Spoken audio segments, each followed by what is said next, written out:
లడఖ్ అత్యంత ఎత్తున మనకి దీని కింద ఉత్తరాన ఉన్నటువంటి చైనా సరిహద్దు ప్రాంతం లడఖ్. తెలియని వాళ్ళు ఎవరు లేదు. లడఖ్లో ఈసారి పార్లమెంట్ ఎన్నిక ఎలా ఉండబోతుంది? ఎందుకంటే మీకు అందరికీ తెలుసు కదా, 2019 ఆగస్టు 5న జమ్మూ కాశ్మీర్ రాష్ట్రాన్ని విడదీసి లడఖ్ని సపరేట్ చేసి దాన్ని యూనియన్ టెరిటరీ చేశారు. అయితే జమ్మూ కాశ్మీర్ యూనియన్ టెరిటరీకి ఏమో అసెంబ్లీ ఉంటుంది, దీనికి ఉండదని చెప్పారు. సో ఇది స్థూలంగా జరిగినటువంటి చరిత్ర. ఆ తర్వాత జరగబోతున్నటువంటి ఎన్నిక అయితే ఇది దాదాపు అప్పటి నుంచి కూడా ఇది యాక్చువల్గా యూటీ చేయాలనేది స్వాతంత్రం వచ్చినప్పటి నుంచి ఉన్న డిమాండ్. ఇది మాకు జమ్మూ కాశ్మీర్లో పార్ట్ అండ్ పార్సల్ వద్దు, మమ్మల్ని సపరేట్గా యూటీ చేయమని చెప్పి అక్కడ ఉన్న బుద్ధిస్టులు డిమాండ్ చేస్తున్నారు. అది ఇవాళ నెరవేరింది వీళ్ళు చేసిన దాంట్లో. అయితే ఇక్కడ తిరకాసుంది. ఇప్పుడు కార్గిల్ ఒక విధంగా జమ్మూ కాశ్మీర్ ఉమ్మడి రాష్ట్రం అయిపోయిన తర్వాత జరిగిన పరిణామం ఏంటంటే, కార్గిల్లో ముస్లిమ్స్ బాగా వచ్చారు. దాదాపు 77% ఉన్నారు కార్గిల్లో. ఎక్కువ మంది షియాలు అక్కడ. దాదాపు అందులో మళ్ళా ఈ 77%లో అందులో చూసుకున్నప్పుడు దాదాపు 67% దాకా ముస్లిం షియాలే ఉంటారు దాంట్లో.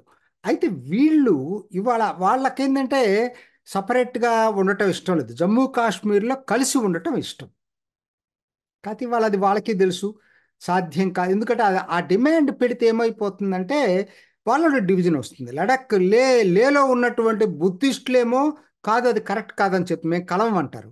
సో అందుకని తెలివిగా ఇప్పుడు వాళ్ళు కార్గిల్లో ఉన్నటువంటి వాళ్ళందరూ కలిసి కొత్త డిమాండ్ తీసుకొచ్చారు. మాకు ఎటువంటి పరిస్థితుల్లో రాష్ట్రం కావాలి లడఖ్, రెండోది అసెంబ్లీతో కూడుకున్నటువంటి రాష్ట్రం కావాలి. దీనికి కాదంటానికి ఏముంది, బుద్ధిస్టులు కూడా కాదనలేరు కదా.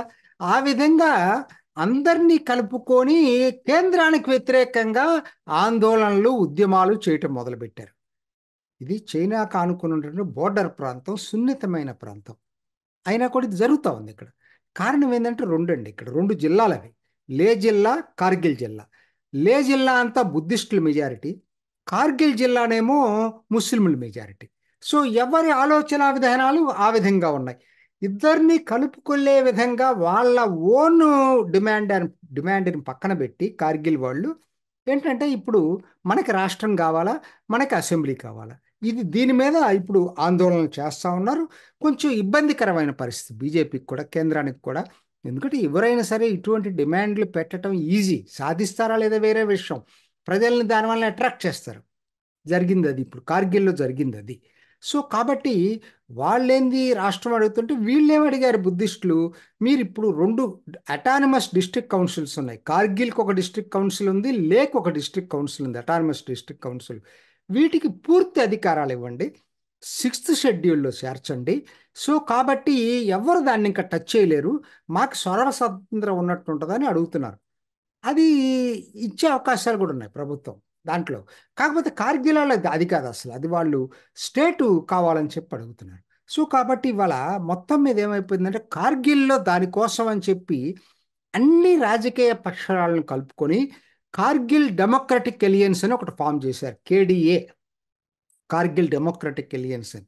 బీజేపీ తప్ప అన్ని పార్టీలు ఉన్నాయి దాంట్లో, కాంగ్రెస్ కూడా ఉంది. సో ఇదండి ఇప్పుడు ఈ పరిణామం 2019 తర్వాత జరిగినటువంటి పరిణామం ఇది. మరి ఇప్పుడు ఇది ఎన్నికల్లో ఎలా రిఫ్లెక్ట్ చేయబోతుంది అనేదే మన టాపిక్. ఇప్పుడు చూద్దాం. ఇప్పుడు 2019లో ఏం జరిగింది, జామ్యాంగ్ జేరింగ్ నమ్గ్యాల్ ఈయన బీజేపీ అభ్యర్థి, ఈయన గెలిచాడు 12,000 మెజార్టీతోనో ఏదో గెలిచాడు. అంటే గెలవటం అంటే అక్కడ నలుగురు పోటీ చేశారు, చాలా సబ్స్టాన్షియల్గా వచ్చినాయి మిగతా వాళ్ళకు కూడా, నలుగురికి కూడా. సో కాబట్టి ఆ దీంట్లో తక్కువ మార్జిన్ తోటి గెలవటం జరిగింది ఆయన.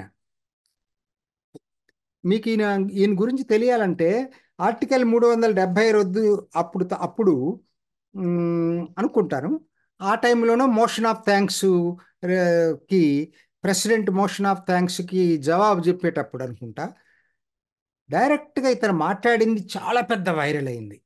లడక్ ఎంపీ మాట్లాడింది, కుర్రాడు అందరూ చాలా ఇదిగా అసలు అద్భుతంగా సెటైర్ లేస్తూ మాట్లాడితే వైరల్ అయింది. కావాలంటే మీరు చూసుకోవచ్చు, ఎక్కడైనా అది రామ్గ్యాల్ వీడియో ఎక్కడైనా దొరుకుతుంది. ఏ, చట్ట జేఎన్కేని గురించి కూడా చాలా బాగా చెప్పాడు ఆయన. యూటీ కావటం అనే దాని తర్వాత 2019 యూటీ కావటం దాని మీద కూడా. సో కాబట్టి ఆయన మరి పోయినసారి అంత పాపులర్ అయ్యాడు, మోడీని విపరీతంగా పొగిడాడు, దేశం కోసం మాట్లాడాడు, అంత బాగుంది కదా. ఈసారి ఎన్నికల్లో ఆయనకి బీజేపీ టికెట్ ఇవ్వాల. మనకి స్థానిక అంశాలు తెలియదు. ఎందుకంటే ఇప్పుడు ఒకవైపు ఇదంతా నడుస్తుంది కదా, కేంద్రానికి వ్యతిరేకంగా ఆందోళన జరిగితే అక్కడున్నటువంటి ఈయన వ్యతిరేకులు ఏం చేసుకొచ్చారంటే, ఇతను వేస్ట్, ఇతని మూలాన వచ్చింది, ఇతని మీద వ్యతిరేకత ఉంది వాళ్ళందరికీ అని చెప్పి మొత్తం మీద, అది అవునో కాదో మనకు తెలియదు, నాకు తెలియకుండా నేను మాట్లాడలేను. కానీ మొత్తం మీద ఏంటంటే బీజేపీ తీసుకున్న నిర్ణయం ఏంటంటే అతను తొలగించేసి లే డిస్ట్రిక్ట్ కౌన్సిల్ చైర్మన్గా ఎవరైతే ఉన్నారో అతన్నే అభ్యర్థిగా ప్రకటించారు. అది జరిగింది ఇప్పుడు. తాషీ గ్యాల్సన్ అని అతన్ని ప్రకటించారు అభ్యర్థిగా. ఇక్కడే తమాషా జరిగింది.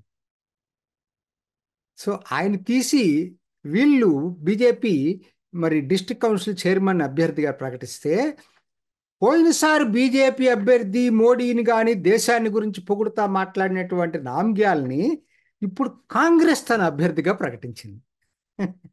అదనమాట, కాంగ్రెస్ తన అభ్యర్థిగా ప్రకటించింది. ఇదండి జరిగింది ఇప్పుడు. దీంతో పాటు ఒక అతను ఇండిపెండెంట్గా పోటీ చేస్తున్నాడు. ముగ్గురు క్యాండిడేట్స్ ఇండిపెండెంట్. మహమ్మద్ హనీఫా జాన్, ఈయన కార్గిల్ నుంచి పోటీ చేస్తున్నాడు. ఆ చరిత్ర అంటే చెప్తా.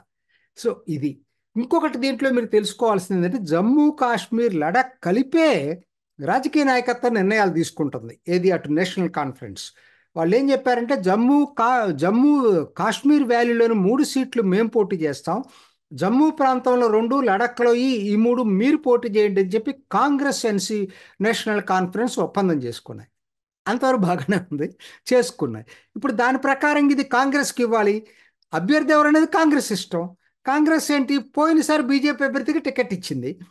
ఇప్పుడు అక్కడ కార్గిల్లో ఉన్నటువంటి నేషనల్ కాన్ఫరెన్స్ బాగా గూమ్ చేసుకొని అక్కడ వాళ్ళందరినీ కేంద్రానికి వ్యతిరేకంగా దువ్వి దువ్వి దువ్వి చివరికి వాళ్ళని ఒక స్థాయికి తీసుకొచ్చారు వాళ్ళు, నేషనల్ కాన్ఫరెన్స్ వాళ్ళు.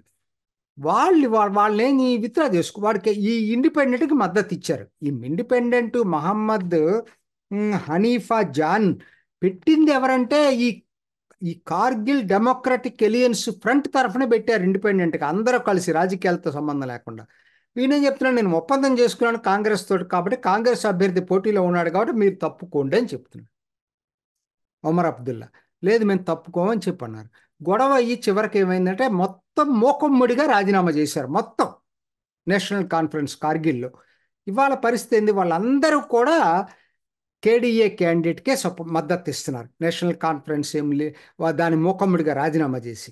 ఇంకో తమాష తెలుసా, కార్గిల్లో ఉన్నటువంటి జిల్లా అధ్యక్షుడితో సహా కాంగ్రెస్ యూనిట్ మొత్తం కూడా ఈ ఇండిపెండెంట్కి మద్దతు ఇస్తుంది, కాంగ్రెస్కి మద్దతు ఇవ్వట్ల. వాళ్ళు రాజీనామా చేయలేదు కానీ క్లియర్గా చెప్పారు మేము ఎన్నికల్లో ఈయనకే మద్దతు ఇస్తాం. అంటే ఎలా తీసుకొచ్చారంటే, ఇది కార్గిల్లో రాజకీయాలు వద్దు, మనకి రాష్ట్రం కావాలి, మనకు అసెంబ్లీ కావాలి, అంటే కార్గిల్ మొత్తం ఒక్కటిగా ఉండాలి రాజకీయాలకు అతీతంగా అనేటువంటి ఒక ఉద్యమాన్ని తీసుకొచ్చారు. దాంట్లో అందరూ పడిపోయారు, ఆ ట్రాప్లో అందరూ పడిపోయారు. సో ఇప్పుడు ఇదండి, మూకమ్మూడి రాజీనామా చేశారు నేషనల్ కాన్ఫరెన్స్కి. అయితే ఎవరు గెలుస్తారు, మరి గెలుస్తారని చూసుకున్నప్పుడు మీరు ఇది కూడా ఆలోచించాలి. మరి ఎవరు అక్కడ ఉన్నారని చూసుకుంటే, జనాభా చూసుకుంటే లేలో బుద్ధిస్టులు మెజారిటీ అన్నా కదా, 1,33,487 2011 జనాభా లెక్కలు. కార్గిల్ జిల్లాలో ముస్లిమ్స్ మెజారిటీ 1,40,802. కార్గిల్లోనే ఎక్కువ ఉన్నారు జనాభా. రెండోది డెమోగ్రఫీస్ చూసేటట్టయితే లేలో బుద్ధిస్టులు 66%, హిందువులు 17%, ఇద్దరు కలిసి ఒకటిగా నడుస్తారనుకున్న 83%, ముస్లింలు 14%. కార్గిల్లో ముస్లింలు 77%, వర్సెస్ బుద్ధిస్టులు 14%, హిందూసు 7%, అంటే 21%. ఇదండి. ఇప్పుడు చెప్పండి దీంట్లో మరి ఒకటి మీకు ఏం జరగబోతుందని చూసుకున్నప్పుడు నాకేమనిపిస్తుందంటే కార్గిల్లో ఉన్న వాళ్ళ అందరినీ నాకు తెలిసి అక్కడున్న బుద్ధిస్టులు హిందువులను కూడా కూడగట్టారు. అంటే తక్కువ పర్సెంటేజే ఉన్నారు. వాళ్ళని మొత్తం కార్గిల్ అంతా కూడా ఈ ఇండిపెండెంట్కి మద్దతు ఇచ్చేటట్టు, అందుకనే పార్టీ తరఫున క్యాండిడేట్ నేల. లేలో ఉన్న బుద్ధిస్టులు రెండు గ్రూపులుగా విడిపోయారు. పాత బీజేపీ అభ్యర్థి ఇప్పుడు కాంగ్రెస్ తరఫున పోటీ చేస్తున్నాడు, కొత్తగా ఇంకొక బీజేపీ అభ్యర్థి వచ్చారు, ఇద్దరు బుద్ధిస్టులు. అసలే జనాభా తక్కువ, దాంతోపాటు రెండుగా డివైడ్ అయిపోయింది. ఇప్పుడు మీరు చెప్పండి, నేను ఎందుకు ఇవాళ నేను ఇది ఖచ్చితంగా ఇండిపెండెంట్ గెలిచే అవకాశం ఉందని చెప్తున్నానంటే కార్గిల్ వాళ్ళు తీసుకున్నటువంటి ఓ పథకం ప్రకారం చేసినటువంటి పన్నాగంలో పడిపోయారు. ఎవరు బయటికి రాలేరు ఇప్పుడు. సో కాబట్టి ఏమైపోయింది ఇక్కడ, కా కాదంటారట్లేదు వాళ్ళ డిమాండ్, మాకు రాష్ట్రం కావాలి, అసెంబ్లీ కావాలి. లేలో ఉన్న బుద్ధిస్టులు కూడా వెహిమెంట్గా అపోజ్ చేయలేరు కదా, కామన్ జనాల దగ్గరికి వెళ్ళి చెప్పలేరు కదా. రెండోది, వీళ్ళు రెండుగా డివైడ్ అయిపోయారు. వాళ్ళందరూ ఒకటిగా ఉన్నారు, పార్టీలకు అతీతంగా ఒకటిగా ఉన్నారు. సో కాబట్టి లడఖ్ చాలా ఆశ్చర్యకరంగా ఈసారి ఇండిపెండెంట్ క్యాండిడేటు గెలిచేటువంటి ఒక కార్గిల్ డెమోక్రటిక్ ఎలియన్స్ పేరుతో ఉన్నటువంటి క్యాండిడేటు మహమ్మద్ హనీఫా జాన్ గెలిచే అవకాశాలు బహుమెండుగా కనపడతా ఉన్నాయి.